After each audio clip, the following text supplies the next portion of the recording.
your software development lifecycle.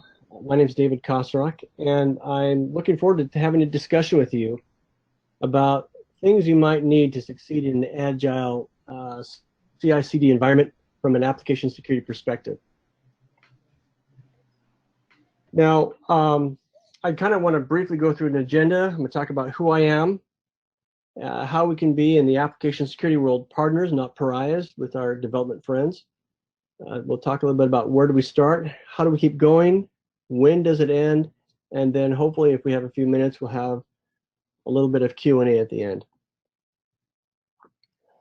So I started my career as, I'm currently the Director of Application Security at SAP Concur. I started about 20 years ago in software testing specifically, and then it kind of morphed into security testing when I had one of those aha moments as a benevolent tester from outside the company called me and said, hey, I found a problem here and it looks like I can own your server. And I wanted to find out how that happened. And so I actually quit my job as a software test manager and started a new group that focused on application security because of that. I'm the father of 9 kids. I'm still married. I'm coming up on 30 years. A few of the initials at the end, CISSP, CSSLP, GWAPT, others. I just recently, last year, finished my master's in information security assurance.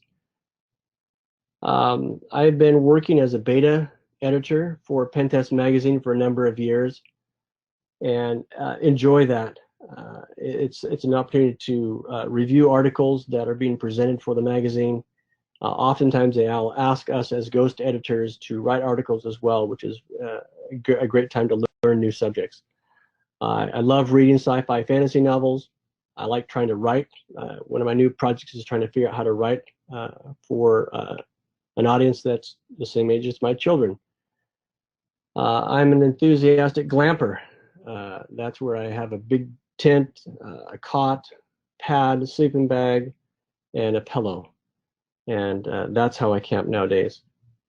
And yes, I used to ride a unicycle, from a 1-foot unicycle to a 6-foot unicycle that I could mount in the middle of the basketball court without any help.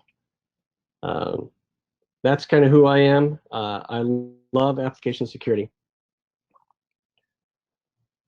So moving on to our subject, I've worked with developers in various capacities over several years.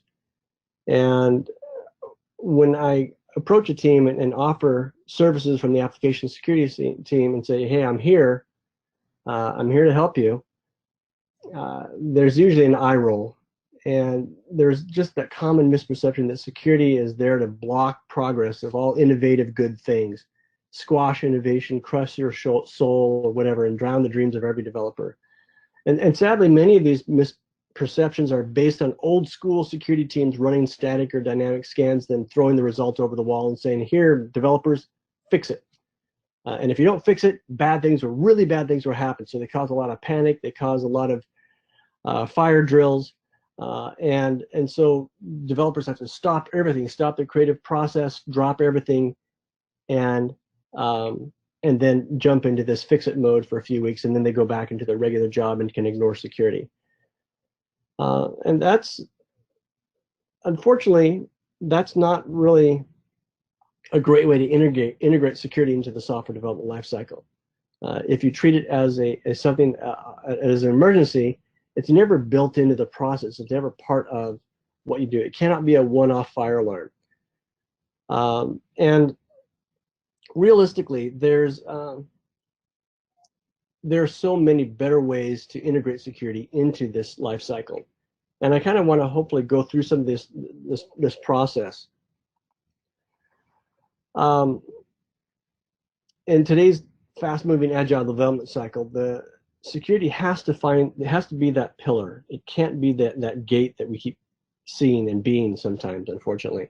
We have to find a way to support development in their process of developing a great experience for users. And security can be a partner with that. And so looking at ways how to integrate into the existing software development lifecycle of a developer without having to take a whole new process and plop it on top and erasing what they have is usually the best way.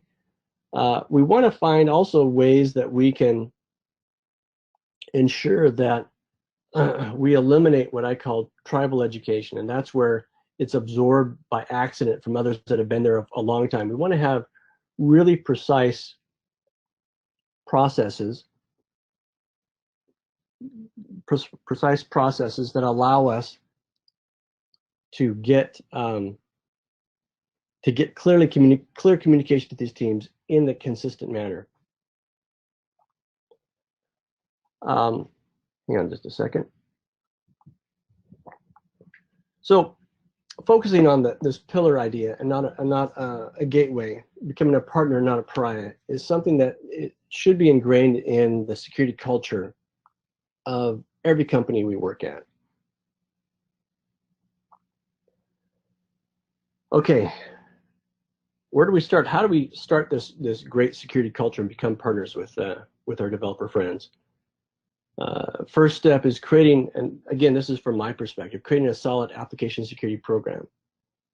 That means that we have the ability to cover basic requirements that are regulatory requirements, such as PCI DSS, HIPAA, or FISMA, any of these that come our way. We want to make sure our program covers and we can deliver the evidence needed for auditors, but we're also covering the large gaps of risks that we have with our applications.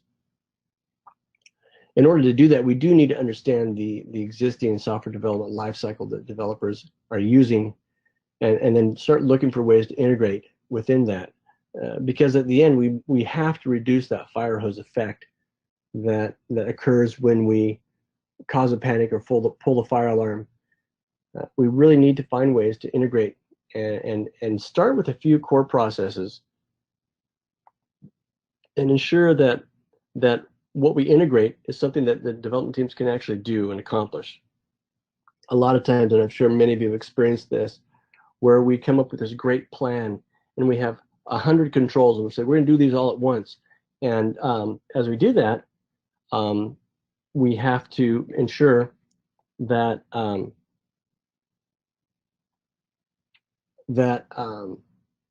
my apologies. We want to make sure that we are maintaining a tight control of what we ask our developers to do. If we give them all of this stuff, nothing happens. But if we give them a couple things that they can accomplish and do, then great things will happen. And we'll see that level of cooperation significantly. And so let me kind of start with an application security program. And this is an example of one that I've created with our team that we've grown and evolved over time. But this is kind of the full program. It really does start with creating security champions. And I apologize if the text is so small. I'll have more detailed notes on this that will come with the presentation. But the process is find a security champion. This is a role that's within each Agile team of a developer that takes on an additional role of helping to drive threat modeling or static analysis or the other processes that each Agile team needs to go through in order to complete the application security program. These champions also will help drive the threat modeling as they review their product and they begin to assess where they are, what the risks are, where the attack surfaces look like, and who the actors are, and so forth. These individuals will play that integral role, and they'll begin to develop a good process on how to attack their own product. Moving on from that design, kind of the design phase process, they'll begin to look at their source code as it's developed and run static analysis. There are a lot of great tools out there, and I'm not personally endorsing any tool in particular. I can just say that I have used. Well, it's Micro Focus Fortify now, but check marks. There's some other static tools. Looking for a static analysis tool that has an API that you can work with and automate is very, very important to be successful here, I think. And I'll kind of go into that more in detail later about how we need to integrate into that pipeline that developers use, that's the SDLC. Having a good security training program is very important. This covers the aspect of not only your annual required security training, but also quarterly training, where you may pull in together a group of developers that have shown a keen interest in security. So you pull that together and you say, okay, this is a group that anxiously wants to learn and listen. And so you may develop more specific subjects that go a little bit deeper on writing secure code.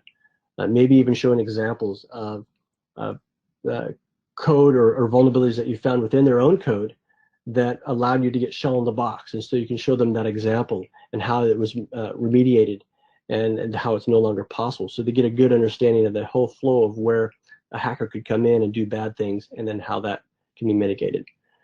Open source SaaS is an important concept that you need to be continuously looking at. As you use these sometimes free and open components out there, you have to be aware of the security vulnerabilities that any version may contain. And so being aware of that and running that within your software development process is an important aspect of the program. Once the static analysis stuff is done and you begin to build and deploy, you want to also run additional testing on the dynamic or executing code. And you know, we use multiple tools for that. You can proxy through Burp Suite Pro. You can run Web Inspect Enterprise. You can run multiple tools that do that. And one of the things that we found that was interesting, and we just have started using this and experimenting with this just in the last couple of months. So you have SAST, which is static analysis, DAST, which is dynamic application security testing, and then this latest one that's been around for just a few years is IAST, which is the interactive application security testing. And that's really an interesting tool where it's actually instrumented into the deployment build. And as you run specific tests, only those areas that you're executing a specific test against will kind of spider off in a very controlled, scoped area and run the security test for that area.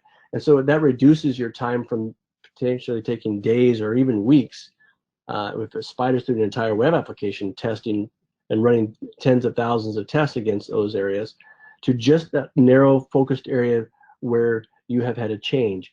And this can be used with DAST. So you may still want to do a monthly dynamic scan, but you want to get closer to the developer. And so running this IAST scan allows the developer to get very quick feedback on what they've just deployed. Similar to when you run static analysis and you give them feedback in less than a day, as opposed to waiting sometimes for weeks or months again. Giving them quick and often feedback is something that is very, very important for a successful relationship with developers. Okay, so manual reviews are all part of that as well. I kind of had that in the process. API fuzzing is something that we're just now bringing on board, where you are able to continuously test an API and you fuzz through this continuously until you find those unhandled exceptions that pop up that are, and you know, this is kind of the zero-day stuff that hackers are looking for. And API fuzzing is another one of those areas that kind of fills that gap. Of course, the compliance requires that we do third-party pen tests annually, biannually, and we always look for companies that will find great stuff. We don't look for the check mark. We look for the companies that will help us find things that we haven't found before. Now, hopefully, with all this other stuff that we've done before, that number is not very high, but we want to look for that ability to dig a little bit deeper. Having a red team in the military, you have a red team and blue team. Red team is attack, blue team's defense. A red team in the cyber security world, of course, is a great tool to use for a number of reasons. Number one, you can use it kind of as an attack dog to show executives an example of a particular vulnerability and what the risks are by going through a full execution of the process and getting shell in the box or something for a particular vulnerability. To say, hey, this is why this needs to be fixed in a more timely manner. Or you can use it to create stronger levels of cooperation and collaboration with teams outside of the security team. The hosting team, for example, could help with a red team attack, those kind of things. And so you begin to develop a stronger security culture. Then also you have tools that are lesser known, maybe lesser used, typo squatting types of tools. This is where you're looking for URLs from domains that bad guys maliciously created that are similar to yours, but maybe have a typo in it. You know, a 0 that replaces an O or something like that. And the idea is to steal your customer's credentials by developing a website that looks very much like yours, but it is intended to grab those credentials. And the idea is you can report this information back to the browser owners that can then block that. You can also block it from your customers. If you're in a cloud organization, you can block your customers from accessing those sites from your site as well. SSLLabs.com, of course, is another control that's a free and easy control out there that a lot of customers will use to kind of do a quick little check against your domain and say, does this company configure their stuff securely? And it gives you a letter grade, and a lot of you are probably familiar with that. But we wrote a simple tool that will just scan every Monday and give a quick report. And if the grade falls below a certain level, we log a security issue and assign it to the team that owns that hosted environment, and we ask them to fix that configuration problem. And you know, sometimes things will fall through the monitoring that are not necessarily a serious security issue, but to customers they're like, oh, that looks kind of sketchy. So this kind of helps catch some of that. Another control that we have is called an external DAST, or an external dynamic application security testing, where it's continuously scanning for vulnerabilities against your site, but it's from outside of your own corporate environment typically. And so it's scanning from an external perspective. And this is a good thing to have because, again, that continuous testing, as we deploy and move into that CI/CD range where we want to be deploying more than once a month, more than once a week, more than once a day, sometimes 10 times a day, we have to be able to continuously scan our environments. And it's nice to, again, have that third-party perspective that's outside that range of our own internal corporate tools. And then finally, the control that we have found to be one of the most valuable is this responsible disclosure tool called Bug Bounty. And that's where you invite security researchers to come and attack you. And we do it in a couple different ways. We have a private Bug Bounty program where we invite security researchers that are the top of the program to come in and attack our system, and then we pay them for finding great issues. We also have a public responsible disclosure program, public bug bounty, which anybody can join and report their issues, and they get on a leaderboard and they get points and so forth. And usually the ones that are the top tier producers of issues there, we may invite them to the paid private bug bounty program.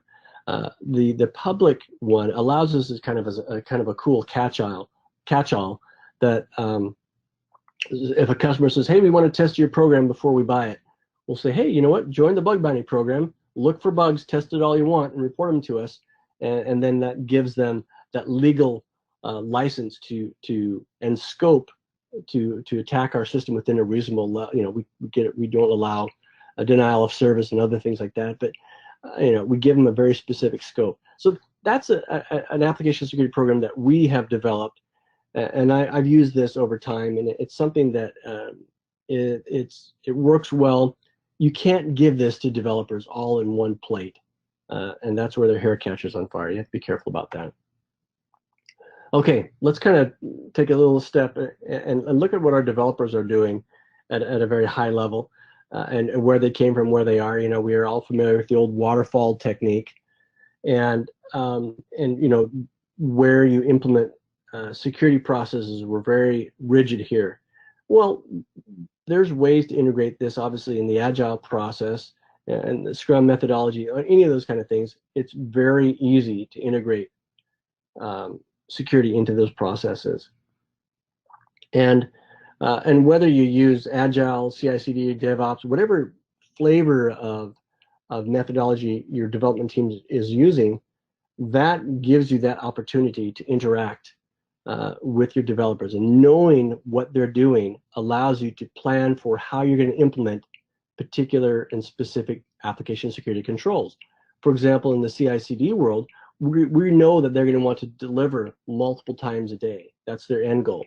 And so running a dynamic scan that takes several weeks to run is not practical. You have to be able, maybe the IaaS scan, where it's very short and specific and quick, gives you and covers that risk enough that will give you the confidence that control will do what you need. Giving the developers the ability to run their own scans within their pipeline is very important in that environment as well. So understanding their environments and knowing how you as an application security expert can help them and work with them is very important to be successful in this arena. Now, all of these things that we talked about are important. Developing that relationship is important. We want to avoid, again, like I said, the fire hose effect. Now, finding the appropriate integration points. I just kind of really hit on that briefly. Find out where you can implement the threat modeling, and that discussion, that important discussion, as the architects and developers begin to plan and develop something that they create, the larger scale stuff. Interestingly enough, there is also agile threat modeling, which is where you ask, instead of going through a large multi-day process for threat modeling, maybe it's 4 questions that you ask about the data, kind of data, how it's used, where it's stored, that kind of stuff. So understanding where and when and how long and to integrate is very important for this. And then starting off with implementing just the core process. What's the bare minimum that you can implement within an agile team and get that you want them to be doing continuously? Now, because it's agile, you can obviously add more as they get used to running scans nightly as they merge their branches, as they think about deploying and running dynamic scans, those kind of things. Once they get in a rhythm, that's when you can kind of inject another control and find out where that balance is. Now, at all times, you're there to help balance out, to ensure that the teams aren't going crazy, but you're balancing out and ensuring that good security practices are indeed happening, as well as great controls, specific controls, well-defined controls are being implemented.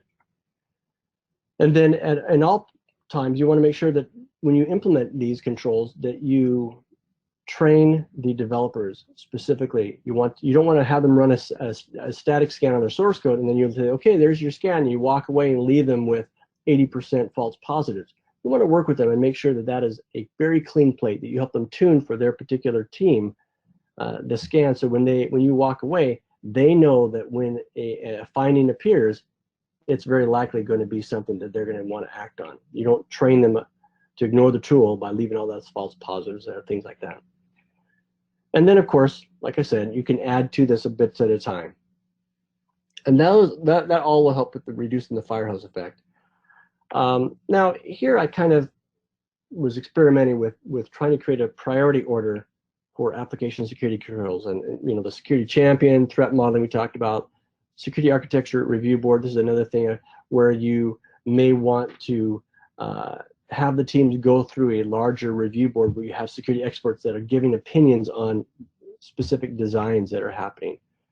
That, of course, needs to again be also leveled at an agile team focus. Static analysis, we talked about. Security training. Those are the core things. External DAST, bug bounty programs. I kind of want to put my bug bounty program up for. We found that the value of that was so high.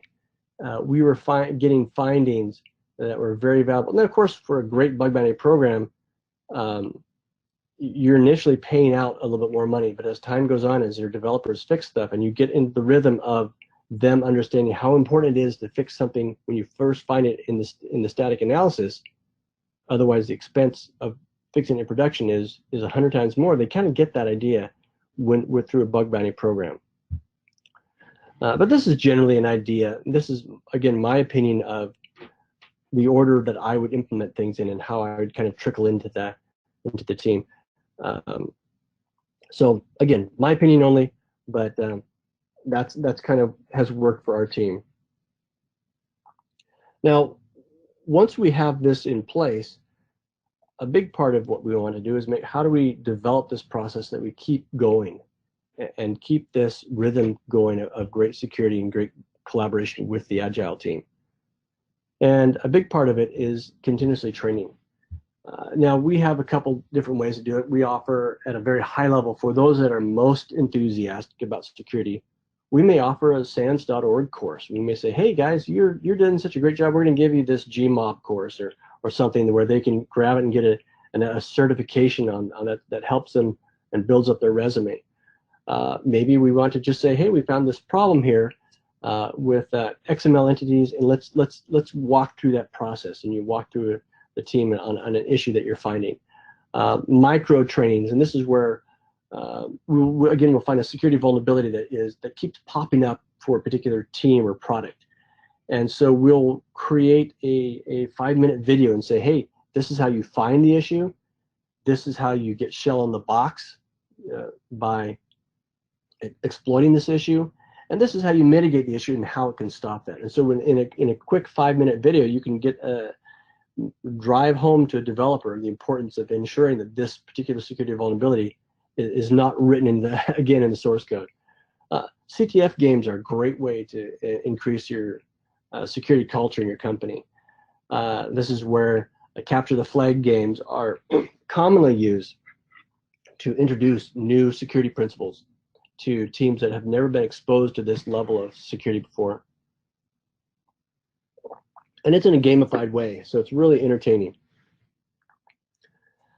And there's a lot of ways you can do that's training that's not, I mean, the things to avoid are any training that's over an hour long. I think you're going to lose a lot of developers. Training that's more 5 to 10 minutes is going to be something they're going to listen to and pay attention. I think gamifying it, challenging them, rewarding them are all things that help keep that process, the growth of security culture going. Making small changes, not throwing the entire collection of every control you can think of at the developers, but start with a few ones that you know are going to have a very, very high value, like static analysis and threat modeling. And then, of course, you really need to find ways to decentralize. And this sounds like I'm kind of talking myself out of a job, but looking at the things that you do for a team, where you go in and you run static analysis for them. Well, if you have that tool embedded into their pipeline and they can run it, they're going to take security more seriously than ever before because they're owning it all the way.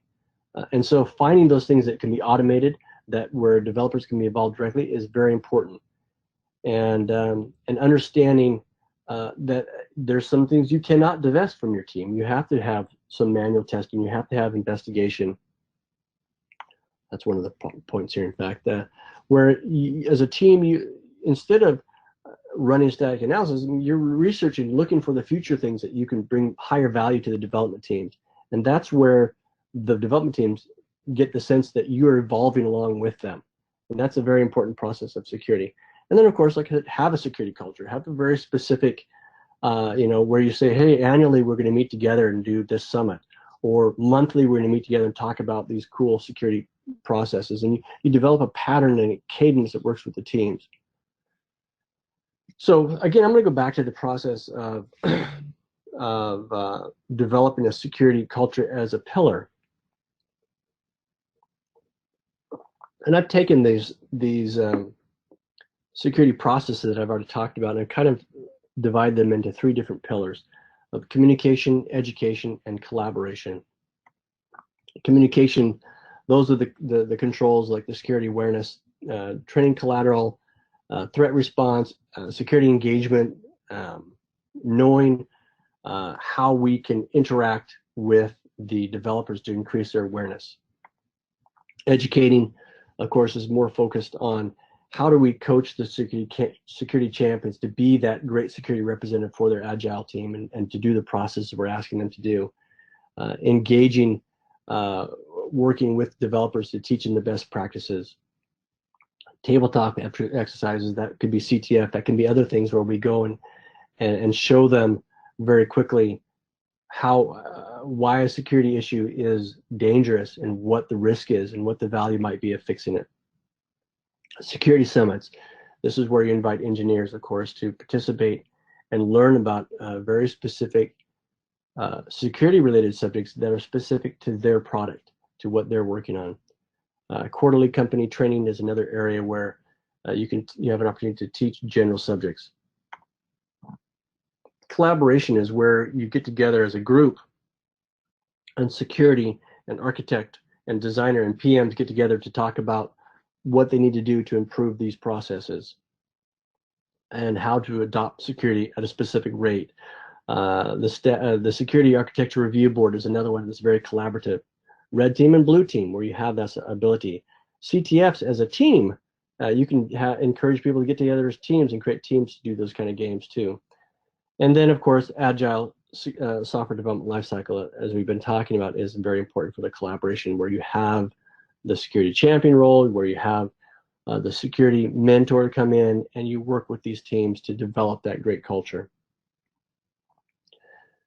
Now, kind of the last question to ask after going through all of this process that we've just discussed, and it's kind of a one-way discussion. I'll have an opportunity for questions, of course, but really, you think, when does this end? At what point can we say, okay, we got to retire the security team and move on? And the reality is, it never ends. We are locked in for life with these jobs in security. The bad guys are going to want to get our stuff. The nation states will want to get it. Organized crime wants to get it.